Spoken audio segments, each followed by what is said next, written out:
Oui, alors c'est marrant parce que dit par un métis sur un air de jazz et dans des bananiers, tout à coup, c'est présenté comme une espèce de vérité immanente ou une sagesse.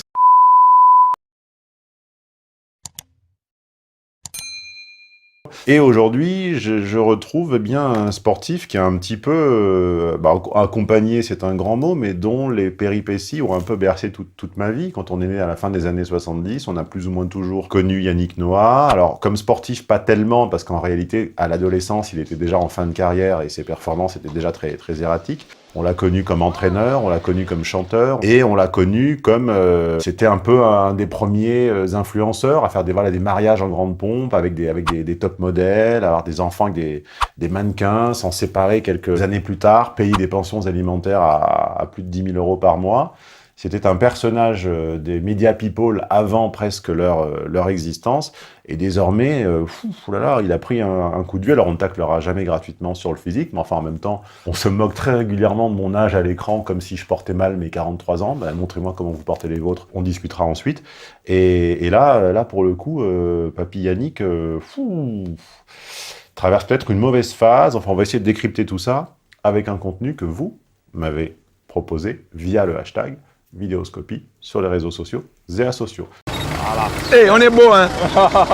On est quand même un peu beau. Là, ils se prennent en photo avec l'ancien tennisman ou avec le chef de village? Avec leur frère.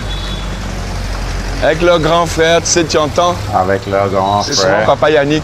C'est papa Yannick. À un moment, c'était tonton Yannick. À un moment, c'était tonton Yannick. Ça va être papy Yannick. Papy Yannick.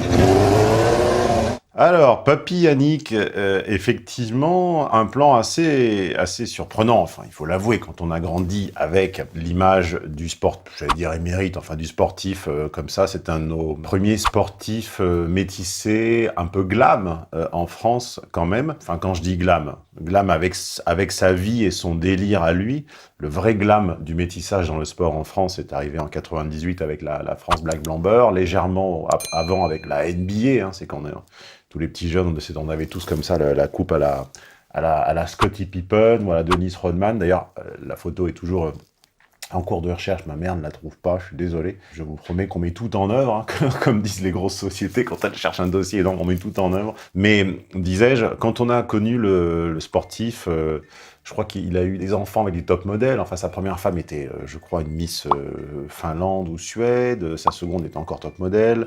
La troisième, c'était la fille du producteur Camus. C'était l'icône en hutte, hein, volute, turlute, hein, à une époque. Et bien comme ça, le voir habillé en Camerounais moyen, dégingandé, un peu déglingué aussi. Hein, bon. On sait en même temps, à 60 ans, l'addition qui arrive pour ceux qui ont abusé des volutes, hein, qui se sont trouvés spirituels, à prôner comme ça un peu un chamanisme au rabais, à fumer de l'herbe, ils se retrouvent un peu à la Florent Pagny, hein, avec le cancer au poumon. J'ai peut-être été méchant en oubliant un facteur. Il n'y a pas que les volutes qui font avoir cette gueule-là à 60 ans, il y a également les procès. Parce que 20 ans de procédure, moi qui ai été 4 ans de procédure, je peux vous assurer que c'est une transformation physique inévitable liée à la charge mentale, la vraie celle-ci. Hein. Et on vieillit 2 fois plus vite quand on a un procès sur les épaules. Moi je vois quelqu'un qui a un revers de santé, ou 2, quelqu'un qui a un revers économique. Hein, parce que je suis désolé, j'aime bien descendre au niveau des vrais enjeux, et j'aimerais pas me faire beurrer l'arrêt sur une espèce de projet spirituel. Là, il y a quelqu'un qui va moyennement bien, là, quand même, physiquement. Hein, quelqu'un qui prend l'addition. C'est à tous les niveaux, c'est-à-dire savoir que tu es déjà là, présent, tu t'occupes des petits, tu t'occupes des anciens, et puis de temps en temps, pour les plus jeunes, c'est une bière de temps en temps. Je me sens un peu pris pour une brioche. Hein. Tu n'as jamais prôné la consommation de bière, tu as prôné la consommation d'autres choses, c'est ce qui explique ton état actuel.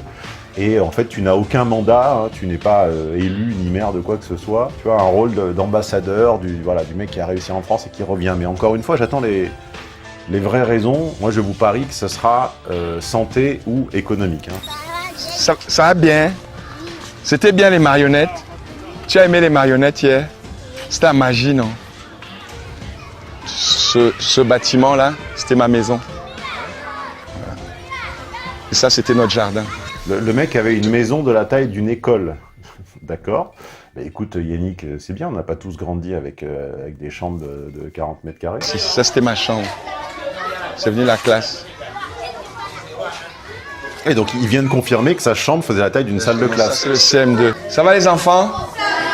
C'est marrant, ils ont tous l'uniforme. Hein. Ce qui passerait aujourd'hui pour une mesure réactionnaire, normative et restrictive de la liberté individuelle dans les pays occidentaux progressistes, est au bled, en fait, totalement admis et normal. Hein. Ça permet notamment de gommer la trop grande violence sociale à ces âges-là, par la comparaison des attributs, des fringues, des téléphones, des machins. La géolocalisation change totalement l'échelle des valeurs, hein, selon qu'on est ici ou là-bas. Selon que c'est brut ou valeur qui montre un projet de remigration, eh ben c'est bien ou mal. Et selon que c'est au nord ou au sud de la Méditerranée que l'on montre l'uniforme, tout à coup c'est mignon et tendre ou c'est conservateur et réactionnaire. Bon. On vous embête pas longtemps parce que vous savez qu'ici c'était ma chambre quand j'étais petit. Le prof fait semblant d'avoir un masque, mais enfin il l'a sous le menton. Personne n'a de masque, mais en même temps, on a l'impression que c'est relativement contemporain comme reportage parce qu'on voit quand même quelques masques. Donc j'ai l'impression que la mascarade du masque en extérieur n'a pas trop pris, voire même en intérieur là-bas. Oui, c'était ma chambre. Donc j'espère que ça va vous porter chance. Ok, allez, bon courage. Tout le monde fait yeah yeah. Ok, allez, à tout à l'heure. Merci, merci. À demain les enfants. On va pas faire de l'anthropologie facile à la Todd et rappeler que le modèle africain est beaucoup plus matrilinéaire que patriarcal, au sens où il y a souvent un doute sur l'identité du père et qu'en fait les enfants sont élevés par des oncles, voire par des étrangers ou des inconnus. Et c'est un peu ce qui est en train de se passer là, c'est-à-dire que tonton Yannick est sans doute beaucoup plus... et pour certains, peut-être aussi important finalement qu'un père qu'ils ont à moitié jamais vu. Enfin, Todd le fait pas trop mal, laissons-le faire. Et en fait, je suis parti avec 48 ans. Ah bah tiens, 48 et 12, 60. Ouais, sauf que là, une fois n'est pas coutume, je me suis permis de contextualiser un tout petit peu. Je suis allé vérifier si mes souvenirs sur la vie de Yannick étaient plus ou moins exacts, et il semblerait qu'il se soit exfiltré en 2017. Et j'aimerais que Brut en arrive à ce qui s'est passé en 2017. Moi, je vais vous le dire, parce que j'ai fait le boulot. Il y a une coïncidence de date autour de son départ que j'attends toujours de voir évoquer là. De temps en temps, et là, tout d'un coup, j'ai eu comme un appel, tu vois. Un appel de qui, de quoi? Protéger voilà, la terre qui est ma terre, qui est la terre de mes ancêtres. Oui, alors c'est marrant parce que dit par un métis sur un air de jazz et dans des bananiers, tout à coup, c'est présenté comme une espèce de vérité immanente ou une sagesse, alors qu'en réalité, le même discours par un identitaire indigène en Europe ou dans un pays d'héritage catholique, c'est présenté comme le repli sur soi et quasiment le nazisme. Et de la protéger, d'en faire quelque chose de cool, parce que à mon âge, c'est la transmission qui compte. Oui, mais la transmission de quoi? C'est ça que Brut ne nous dit pas, et moi je vais le dire si vous continuez à cacher la vérité. Transmission, c'est, voilà, moi je le fais pour mes enfants. Oui, et voilà, ça c'est la vérité. Tu le fais pour tes enfants, car en réalité, les patrimoines comme le sien sont obsédés par deux choses. C'est le lieu de la résidence fiscale, raison pour laquelle il a eu la France, la Suisse, les États-Unis, etc. Il s'est fait pincer au début des années 90. Il a porté le contentieux devant toutes les juridictions, Conseil d'État, je sais pas quoi, Conseil de l'Europe, machin. Ça a duré 20 ans pour 1 million d'euros. Il a fini par être débouté en 2017, l'année de son départ. Donc il y a une question de résidence fiscale, donc de lieu d'imposition. Et de cette question découle celle de la transmission. C'est-à-dire qu'au moment où tu vas transmettre tout ou partie de ton capital à tes enfants, ton lieu d'imposition va plus ou moins déterminer la quantité qui va être ponctionnée. Tu as certainement, allez, si tu t'es fait dresser sur 1 million d'euros, ça veut dire que tu dois en avoir entre 10 et 20 à transmettre. T'as 5 gosses, ça veut dire 4 millions chacun, et t'as juste envie que Bercy et Bruno en ponctionnent le moins possible. Dis-le, c'est pas grave. Mais admets, en fait. Admets que quand on a eu une carrière de sportif, d'entraîneur et de musicien, on a un patrimoine à 7 chiffres, et que quand on a un patrimoine à 7 chiffres, on ne laisse pas les aspects de transmission au hasard, c'est tout, admets-le. Ce sera pas juste un trophée dans une vitrine ou des souvenirs. Si on est vraiment ici aujourd'hui, c'est beaucoup grâce à ma mère. Enfin, elle était aventurière. Elle est tombée amoureuse de papa parce qu'elle aimait le foot. À l'époque, dans les années, fin des années 50, tombée amoureuse du noir de la ville, c'était un projet. Ah bah oui, ça par contre, je veux bien le croire, je veux bien le confirmer. J'ai grandi en France avant la valorisation du métissage et de l'immigration. C'était, on va dire, entre guillemets, neutre à mon époque. Par contre, les échos que j'ai eus, notamment, pas forcément de ma mère en direct, mais de ses sœurs, confirment que ramener un noir, même bien élevé, même beau, même sympa, même drôle et même charismatique, chez les indigènes de souche dans les années 70, ça a été sport. Mais dis-moi un petit peu, il est noir, noir, un peu blanc. Ah, noir, ah, complètement noir. Oui, on n'est pas dans la merde. Et donc j'imagine que dans les années 50, c'était pas sport, c'était super sport. Donc ça, on ne peut pas lui enlever. C'est un petit peu comme se battre pour des droits civiques, des droits sociaux ou le droit à l'avortement à l'époque où c'était un vrai combat. On ne peut pas enlever aux féministes ce courage-là, même si maintenant le sens du vent a tourné, il n'y a plus aucun courage à promouvoir le sans-frontiérisme et l'immigrationnisme. À une époque, c'était effectivement un choix qui pouvait vous coûter une carrière, un cercle d'amis et une ostracisation de fréquenter le noir du coin. Et tant que c'est un projet individuel mu par l'intérêt que l'on voue à une personne et pas un projet collectif de marroniser la terre entière, moi ça me va très bien. Quand par contre c'est une initiative organisée, collective, fourbe et hypocrite de remplacement ou de dumping, ça me va plus. Il faut bien faire la nuance.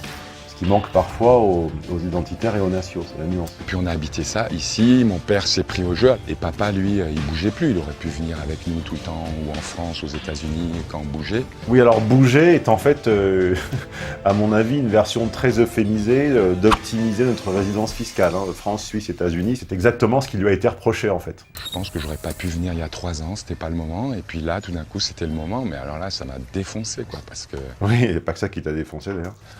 Parce que je suis trop bien, voilà, c'est ici que je dois être, quoi. C'est mon destin d'être ici. Donc finalement, ce jour est à marquer d'une pierre blanche. Je vais même l'ajouter à ma bouteille aux bonnes nouvelles. Vous savez que depuis le 1er janvier, j'ai piqué à quelqu'un l'idée d'ouvrir une petite carafe, un bocal, dans lequel chaque bonne nouvelle termine. C'est-à-dire que quoi qu'il arrive, que ce soit anecdotique ou structurant, peu importe, chaque bonne nouvelle est résumée sur un post-it, finie dans la carafe, et puis à la fin de l'année, comme c'est une jolie carafe, j'aurais peut-être pas envie de la casser, donc j'extirperai les post-it et je me souviendrai à peu près de tout ce qui s'est bien passé cette année. Parce que vous savez qu'on a tendance à accorder beaucoup plus de retentissement à une contrariété qu'à une bonne nouvelle. Et donc, pour rééquilibrer les choses, eh bien, je me livre à ce petit jeu. Donc, on va faire un post-it sur lequel on va écrire Yannick Noah a remigré, qui est le prochain, on va le mettre dans une bouteille. Excellente nouvelle à 2 titres. D'abord, Yannick Noah a commencé à nous gonfler depuis une dizaine d'années et son soutien à Hollande.